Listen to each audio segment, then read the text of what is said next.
ಇನ್ನು ಸಕ್ಕರೆ ಕಾಯಿಲೆ ಅಂದರೆ ಏನು, ವಿಧಗಳು ಯಾವ ರೀತಿ ಆಗಿರುತ್ತೆ ಅನ್ನೋದ್ರ ಬಗ್ಗೆ ತಿಳ್ಕೊಂಡ್ವಿ. ಫುಡ್ ಸ್ಟೈಲ್ ಅಂದರೆ ಹೇಗಿರಬೇಕು, ಹಾಗೆ ಲೈಫ್ ಸ್ಟೈಲ್ ಡಿಸಾರ್ಡರ್ ಇಂದ ಇತ್ತೀಚಿನ ದಿನಗಳಲ್ಲಿ ಬಹಳಷ್ಟು ಮಂದಿಯಲ್ಲಿ ಈ ರೀತಿಯಾದಂಥ ಸಮಸ್ಯೆಗಳು ಹೆಚ್ಚಾಗ್ತಾ ಇದೆ. ಇದ್ರ ಕುರಿತಾಗಿ ಕೂಡ ಡಾಕ್ಟರ್ ನಮಗೆ ತಿಳಿಸ್ಕೊಟ್ಟಿದ್ದಾರೆ. ಇನ್ನು ಸಿಂಪ್ಟಮ್ಸ್ ಅಂದರೆ ಹೇಗಿದೆ ತಿಳ್ಕೊಳ್ಳೋಣ. ಡಾಕ್ಟರ್, ಸಿಂಪ್ಟಮ್ಸ್ ಬಗ್ಗೆ ಓಕೆ.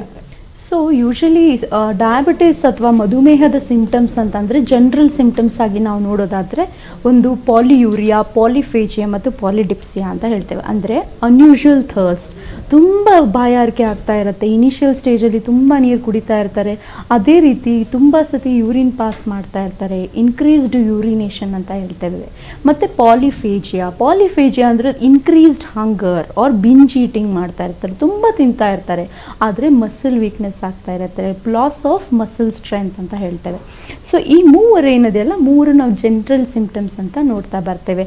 ಆದರೆ ಗಂಡು ಮಕ್ಕಳಲ್ಲಿ, ಹೆಣ್ಮಕ್ಕಳಲ್ಲಿ ಬೇರೆ ಬೇರೆ ಆದ ರೀತಿಯ ಬೇರೆ ಸಿಂಪ್ಟಮ್ಸ್ ಕೂಡ ನಾವು ನೋಡ್ತಾ ಬರ್ತೇವೆ.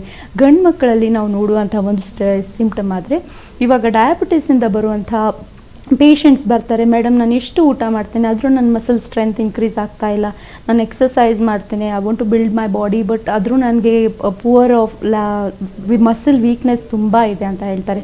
ಸೊ ಇದೊಂದು ಪ್ರಮುಖವಾದ ಸಿಂಪ್ಟಮು ನಾವು ಈ ಒಂದು ಡಯಾಬಿಟಿಸ್ ಪೇಷಂಟ್ಸ್ ಎಸ್ಪೆಷಲಿ ಮೆನ್ನಲ್ಲಿ ನಾವು ನೋಡ್ತಾ ಬರ್ತೇವೆ. ಅದರ ಜೊತೆಗೆ ಇ.ಡಿ. ಮತ್ತು PME ಅಂತ ಹೇಳ್ತೇವೆ, ಎರೆಕ್ಟೈಲ್ ಡಿಸ್ಫಂಕ್ಷನ್ ಆ್ಯಂಡ್ ಪ್ರೀಮೇಚರ್ ಇಜಾಕ್ಯುಲೇಷನ್ ಅಂತ ಹೇಳ್ತೇವೆ. ಈ ರೀತಿಯಾದ ಒಂದು ಲೈಂಗಿಕ ಸಮಸ್ಯೆಗಳನ್ನು ಕೂಡ ನಾವು ಗಂಡು ಮಕ್ಕಳಲ್ಲಿ ನೋಡ್ತಾ ಬರ್ತೇವೆ.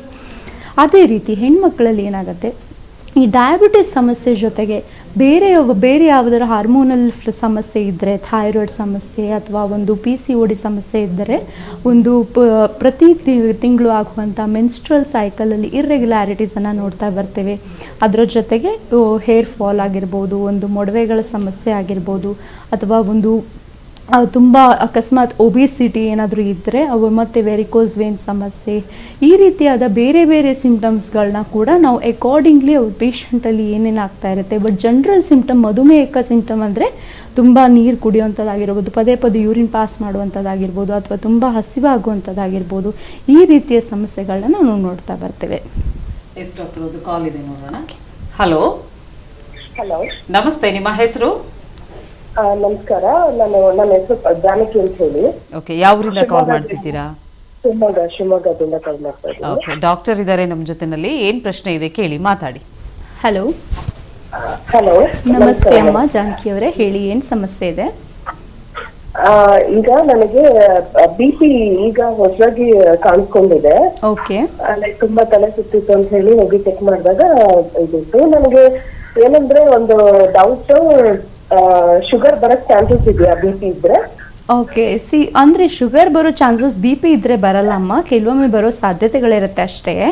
ಆದರೆ ನಿಮ್ಮ ಮನೆಯಲ್ಲಿ ಏನಾದರೂ ಸ್ಟ್ರಾಂಗ್ ಹೆರಿಡಿಟರಿ ಬ್ಯಾಕ್ಗ್ರೌಂಡ್ ಇದ್ದರೆ, ಅಥವಾ ಜೆನೆಟಿಕಲಿ ನಿಮ್ಮ ತಂದೆಗೆ, ತಾಯಿಗೆ, ಅಥವಾ ನಿಮ್ಮ ಮೆಟರ್ನಲ್ ಸೈಡ್ ಅಂದರೆ ತಾಯಿ ಕಡೆಯವರು ಯಾರಾದರೂ, ನಿಮ್ಮ ಮಾಮಿ ಯಾರಿಗಾದರೂ ತುಂಬ ಸ್ಟ್ರಾಂಗ್ ಆಗಿ ಜೆನೆಟಿಕಲಿ ಜೀನ್ಸ್ ಎಕ್ಸ್ಪ್ರೆಸ್ ಆಗಿದ್ರೆ ಅದು ನಿಮ್ಮಲ್ಲಿ ಕೂಡ ಆಗಿರುತ್ತೆ. ಓಕೆನಾ? ಆದರೆ ನೀವೇನಾದರೂ ಒಂದು ಹಾರ್ಮೋನಲ್ ಫ್ಲಕ್ಚುಯೇಷನ್ಸ್ಗೆ ಒಳಗಾಗ್ತಾ ಇದ್ದರೆ, ಥೈರಾಯ್ಡ್ ಸಮಸ್ಯೆ ಇದ್ದರೆ, ಅಥವಾ ಒಂದು ಋತುಚಕ್ರದಲ್ಲಿ ವ್ಯತ್ಯಾಸಗಳನ್ನ ನೋಡ್ತಾ ಇದ್ದರೆ, ಆವಾಗ ನಿಮಗೆ ಡಯಾಬಿಟೀಸ್ ಬರೋ ಸಾಧ್ಯತೆ ಇದೆ ಅಮ್ಮ. ಓಕೆನಾ?